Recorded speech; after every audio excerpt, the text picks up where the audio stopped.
Good afternoon, everyone. We all want to thank the President and his team for hosting us down here. We had a very positive discussion about the path forward on the big, beautiful bill, on the reconciliation bill.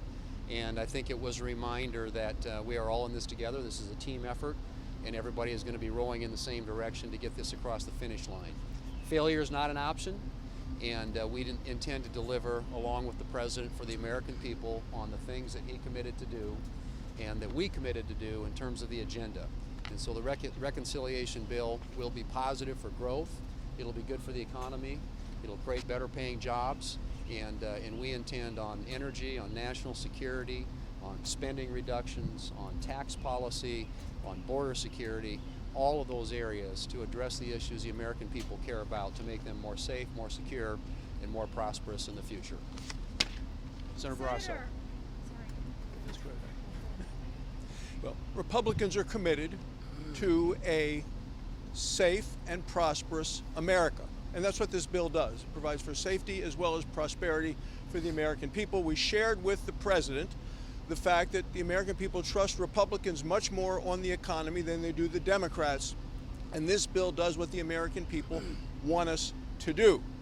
And the number one and most important thing is that this bill prevents a $4 trillion tax increase, which would be the largest tax increase in the history of the country.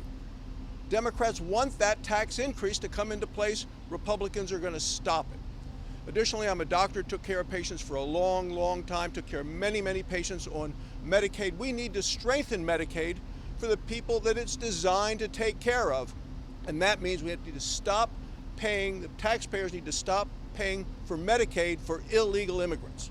We're going to unleash American energy. All of these things are going to lower costs, increase wages, and put more money into people's pockets.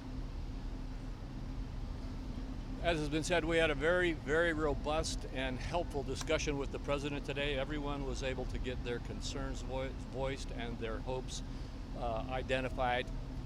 We have very strong support, and we have very strong unity in moving forward to make sure that we don't give America the biggest tax increase in the history of the country. A $4.3 trillion tax increase. There's a lot of talk about this as a tax cut for the wealthy. This is a $2.6 trillion tax increase on people making less than $400,000, and the vast majority of that is for the middle and lower middle income categories. And small businesses and large businesses alike are looking to invest capital in America and increase the growth rate of our economy. You're seeing that kind of investment already happen in anticipation of this bill. So all the talk about how this bill is going to generate a reduction or an increase in our deficit is absolutely wrong.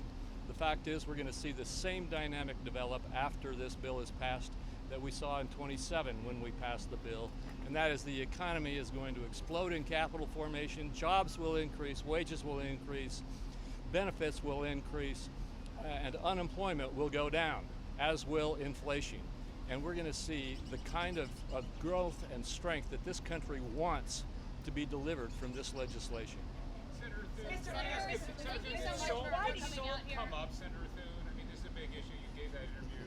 And is the President with you on reopening up the SALT conversation? SALT always comes up. It's an issue that there's a lot of passion for and about among Republican senators. Obviously, the House has different equities when it comes to that issue, but we'll work it out. I mean, we obviously realize that anything we do also has to pass the House of Representatives. It's got to be something that the President's willing to sign into law, and I think the President understands the dynamic in both the House and the Senate and why it was necessary to do something on SALT in the House. And we also understand that we're going to have to probably do something there, but we also start from a position that there really isn't a single Republican senator who cares much about the SALT issue. It's just not an issue that plays. Most of our states, we're states that are low-tax states, and we don't think that low-tax states ought to be subsidizing high-tax states. So as a matter of policy, in my view, I think we would all agree in 2017 that was one of the best reforms we had in the bill. But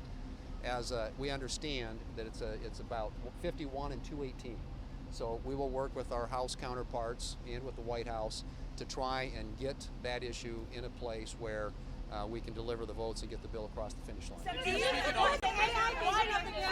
Senator, do you support the AI version of the bill? Senator, why do you think Elon Musk is trying Why do you think Elon Musk is trying to kill this bill? Well, I can't speak to his reasons other than what he stated, and I think that what he stated was that he thought it was something that would add to the deficit, and we believe the opposite. We believe that if you take the CBO assumptions, which were dramatically off when it came to the 2017 tax bill, but if you take pretty much everybody else's economic modeling and you realize there's going to be growth as a result of passing this bill, that growth generates additional government revenue.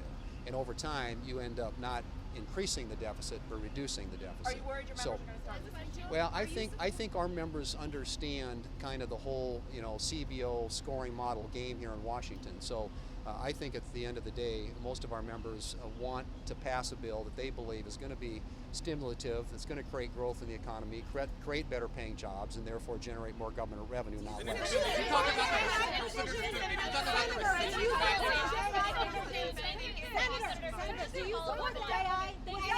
Senator, did you talk about the rescissions package with President Trump? Senator, just to follow up on that, Elon Musk said today that the bill should be killed and that you should start all over. Are you saying that that's not going to happen? No, I mean we're a long ways down this track, and we realize that this is a bill that the House spent a lot of time analyzing. I think we've said we've had like 18 different meetings now with the Senate Finance Committee, and we're committed to making a law that will make the lives of the American people better. And so we are moving forward, and I'm hopeful that at the end we'll have 51 votes in the Senate, and whenever the bill goes back to the House, they'll have the requisite number to put it on the president's desk. So this is the wheels are in motion on this. As I said before, failure is not an option. We will get this done one way or the other, and it's not going to be easy. It's complicated. Last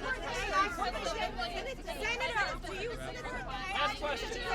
Did you talk about the rescissions package with the president? Well, I think there's interest, as you know, in a rescissions package, and so I think it was touched upon that also would be a piece of the overall effort to try and to rein in the size, the cost of government, and to get our country on a more sustainable fiscal path. So rescissions is an issue there. Obviously, the White House has sent a package forward. I assume there may be others that come. Most of the rescissions bills deal with discretionary spending, which is also subject to the annual appropriations process in the Congress.